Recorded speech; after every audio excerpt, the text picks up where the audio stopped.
आप सभी को मेरा प्रणाम। हमारे चैनल पर आपका स्वागत है। ऐसे धार्मिक वीडियो मैं हमेशा अपने चैनल पर देती रहती हूँ। अवसान माता की कथा शुरू करने से पहले मैं छोटी-सी बात बताना चाहती हूँ। आज कलयुग में सभी लोग दुखी हैं, किसी न किसी समस्या से गुज़र रहे हैं। अवसान देवी प्रकट होती हैं, आप उनसे प्रतिज्ञा करें, मन में उनकी छवि को देखते हुए कि मेरा ये अमूक काम हो जाए, उसकी सिद्धि के अनुसार मैं इतनी सुहागिनी को खिलाऊँगी। इसकी ऐसी प्रतिज्ञा ली जाती है, इसको भूलना नहीं चाहिए। और इसके बोलने से भी अधिक कष्ट मिलता है। और अवसान देवी के सामने प्रतिज्ञा करें कि हम अपनी हैसियत के अनुसार सुहागनों को खिलाएँगे। उसकी विधि और अलग होती है, अगर आपको चाहिए होगा तो मैं आगे एक दूसरे वीडियो में उसकी विधि भी दे दूँगी। अगर मैं इसमें विधि दूँगी तो वीडियो बहुत लंबा हो जाएगा। कलयुग में यह व्रत तुरंत फल देने वाला होता है। जिस जिन महिलाओं ने यह व्रत किया है, आज संपन्नता से प्राप्त हुई और उनके सभी कार्य सिद्ध हुए हैं। आशा है कि आपको ये अवसान माता की ये जो 2 कहानियाँ कही जाती हैं, वो मैं आपका समय ना ज़्यादा लेते हुए उसको आरंभ करती हूँ। अवसान देवी की पहली कथा इस प्रकार है। एक समय पहले की बात है कि एक भाई-बहन थे। भाई को चिड़िया पालने का शौक था, वह दिन-रात उन्हीं की देखभाल में लगा रहता था। जब भाई की सगाई हुई, तो वह उसी दिन से दुबला होने लगा। एक दिन बहन ने भाई से उसका कारण पूछा तो उसने बताया, मुझे किसी बात का कोई दुख नहीं है, किंतु मुझे यही चिंता लगी रहती है कि जब मैं बारात के साथ विवाह करने के लिए जाऊंगा तो मेरे पीछे मेरी चिड़ियों को दाना पानी कौन देगा। यदि इनकी देखभाल में थोड़ी सी भी लापरवाही या देरी हुई या कठिन परिश्रम से पाली हुई मेरी इन चिड़िया की मौत हो गई तो मैं कैसे रहूंगा। भाई की बात सुनकर बहन ने भाई को धीरज धीरज दिया कि तुम जरा सी भी चिंता नहीं करो और यह काम मैं अपने जिम्मे लेती हूँ। तुम्हारी चिड़ियों को दाना और पानी मैं स्वयं दूंगी और तुम्हारे विवाह से लौटने तक मैं उन्हें किसी प्रकार नष्ट या कष्ट नहीं होने दूंगी। कुछ दिनों बाद विवाह की तिथि आने पर भाई दूल्हा बनकर बारात के साथ चला गया। बहन भी घर में नेकाचार और विवाह के अन्य कार्य में व्यस्त रहने के कारण चिड़ियों को समय पर दाना पानी न दे सकी। और जब उसे यह ध्यान आया, उसे कुछ अवकाश मिला, तब वह चिड़िया खाने में गई तो उसने देखा कि अधिकतर चिड़िया मरी पड़ी थी। यह देख भारी संकट में पड़ गई। उसने मन ही मन अवसान देवी का स्मरण किया और कहने लगी, हे देवी, आपकी कृपा से चिड़िया जी उठी, मैं सुहागिने कराऊंगी। और देव योग में सब चिड़िया जी उठी। तब बहन ने उन्हें दाना पानी दिया। चिड़ियों को दाना पानी देकर वह बाहर चली गई और अपने मन में यह विचार कर खड़ी हो गई कि यदि कोई इधर से निकले तो मैं चने भुनाऊं।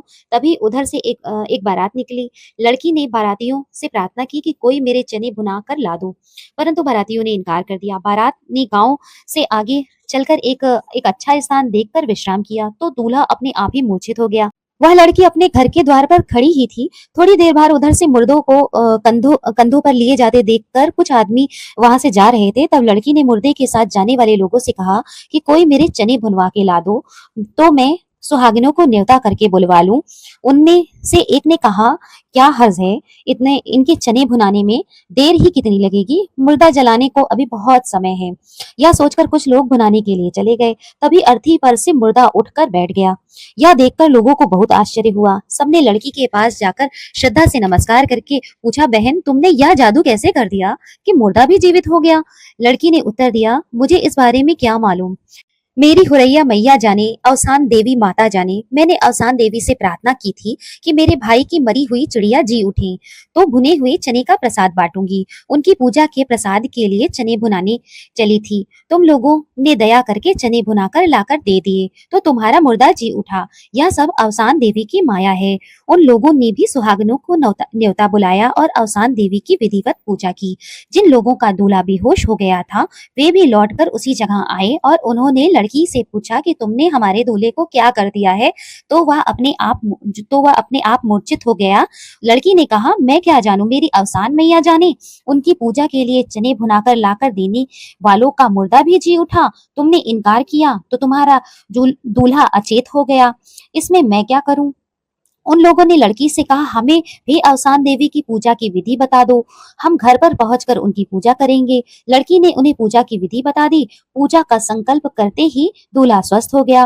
बारात जनवासे की ओर चल पड़ी। सकुशल विवाह हो गया। तब उन लोगों ने घर पहुंचकर 7 सुहागिनें न्योती और आंचल में भरकर श्रद्धा पूर्वक अवसान देवी की पूजा की। उधर जब लड़की का भाई विवाह करके लौटा तो लड़की की माता ने अवसान देवी की पूजा किया। तभी से विवाह के बाद अवसान देवी और सुहागनी खिलाने का प्रचलन हो गया। बोलो अवसान मैया की जय। अब दूसरी कथा मैं आपको सुनाती हूँ। भारत में क्षत्रिय कुल के एक राजा थे। उनका नाम विक्रम था। उनकी एक लड़की थी। जब वह लड़की 12 वर्ष की हुई तो राजा ने इसके विवाह की सोची। दूसरे राज्य के राजा के यहाँ एक पुत्र था। वह राजा विक्रम को अपनी लड़की के लिए योग्य लगा। राजा का दूत संदेशा लेकर गया और विवाह तय कर दिया। नियत तिथि के अनुसार लड़की का विवाह बड़ी धूमधाम के साथ हो गया।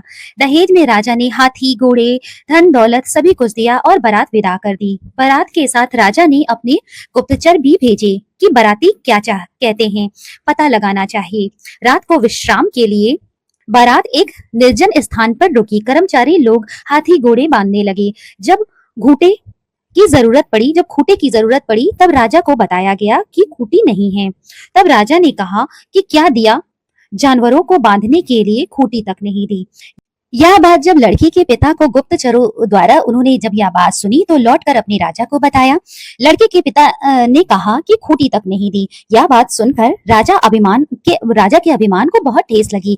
वह अपमान से आग बबूला हो गया और कहने लगा, इतना सब देने के बाद भी शिकायत बनी हुई है तो मैं यह अपमान सहन नहीं कर सकता। और फौरन ही रानी को बुलवाकर कहा, आज के बाद इस कुल में अगर कोई कन्या पैदा हो तो उसे मार डाला जाए, यह मेरा आदेश है। रानी ने सिर झुकाकर आज्ञा के पालन की स्वीकृति दे दी। रानी के 4 पुत्रियां हुई, चारों को मार दिया गया। इसके बाद रानी के एक पुत्र पैदा हुआ। जब वह बड़ा हुआ तो वह बहुत समझदार था। उसने अपनी माँ से कहा कि सबकी बहन होती है जो भाई के पवित्र राखी बांधती है, मेरी तो कोई बहन ही नहीं है क्या?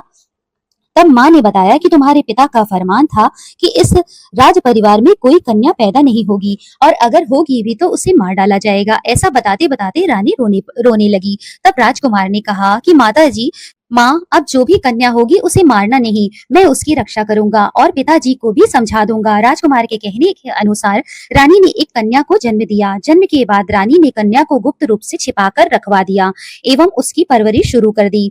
जब वह कन्या 12 वर्ष की हुई तो अचानक राजा की निगाह उस कन्या पर पड़ी। तब उसने रानी को बुलवाकर पूछा कि यह कन्या किसकी है।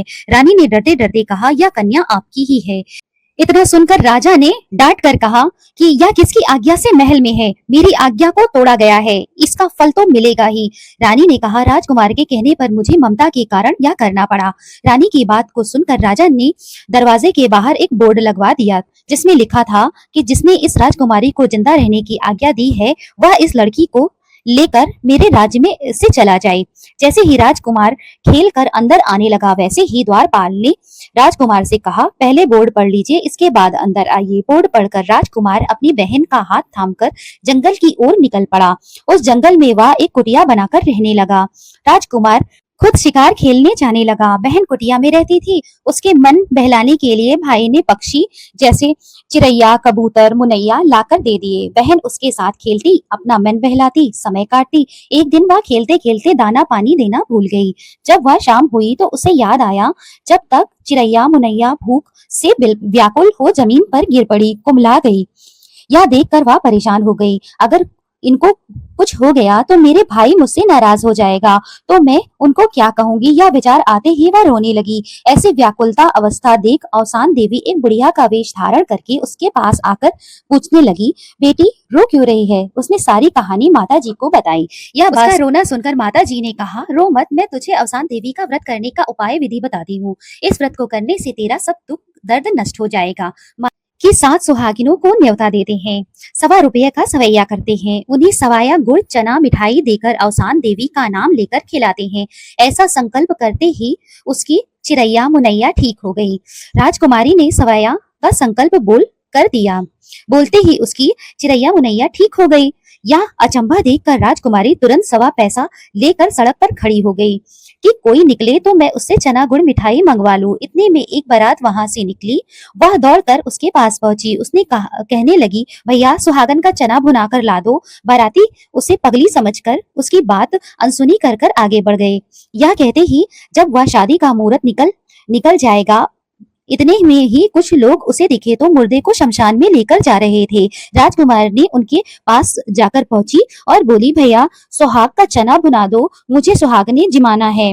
उन्होंने सोचा कि थोड़ी दूर जाकर मुर्दे को रोकना ही है तो क्यों ना पड़ाव डालकर पहले इसके चना भुनवा कर ले आऊं। वह पैसा लेकर चना भुनाने चला गया। ज्यों ही चना फूटने लगा त्यों ही मुर्दा जिंदा हो गया। सभी आश्चर्यचकित हो गए और बोलने लगे, हे देवी, तुमने यह जलवा दिखाया कि मुर्दा जिंदा हो गया। तब राजकुमारी बोली, कुछ नहीं जानती, यह सब अवसान मैया की कृपा है। उन्हीं की सुहागिनी के लिए चना भुनाने भेजी थी, उनकी महिमा थी। उनका जो काम आपने किया है उसी के कारण मुर्दा जिंदा हो गया है। इसमें मेरा कोई जलवा नहीं है। आगे कुछ बाराती भला बुरा कहने लगे कि कुविचार में ही दूल्हा बेहोश होकर गिर पड़ा। तुमने क्या किया और हमारा दूल्हा मुरझा गया। तब उन मुर्दे वालों ने कहा कि तुम देवी के लिए बुरा मत बोलो, उनके चना भुनाने से मेरा मुर्दा जिंदा हो गया है। तुमने इनकार किया, इसीलिए तुम्हारा दूल्हा बेहोश हो गया है। इससे विधि पूछो कि क्या किया जाए। या राजकुमारी ने कहा, यह अवसान देवी की सुहागिनों का व्रत है। तुम भी सवाया की 7 सुहागिनें बोल दो, तुम्हारा दूल्हा सचेत हो जाएगा। जैसे ही उन्होंने सवाया का संकल्प लिया वैसा ही दूल्हा ठीक हो गया। राजकुमारी ने कहा, बहू के आंचल में 1.25 रुपया बांध देना। जैसे ही डोली दरवाजे पर पहुंचे 7 सुहागिनों को न्योता कर अवसान देवी को चना गुड़ मिठाई सवाया खिला देना। तब बहू को अंदर ले जाना। देवी के इस व्रत को भूलना नहीं। जैसे ही डोली घर पर पहुंची 7 सुहागिनों को न्योता दे जिमा दिया गया और अवसान देवी की पूजा की गई और सब ने हाथ जोड़कर प्रार्थना की कि हे अवसान मैया, सबके दुख और संकट को दूर करो जैसे तुमने हमारे संकट को दूर किया है। बोलो अवसान माता की जय।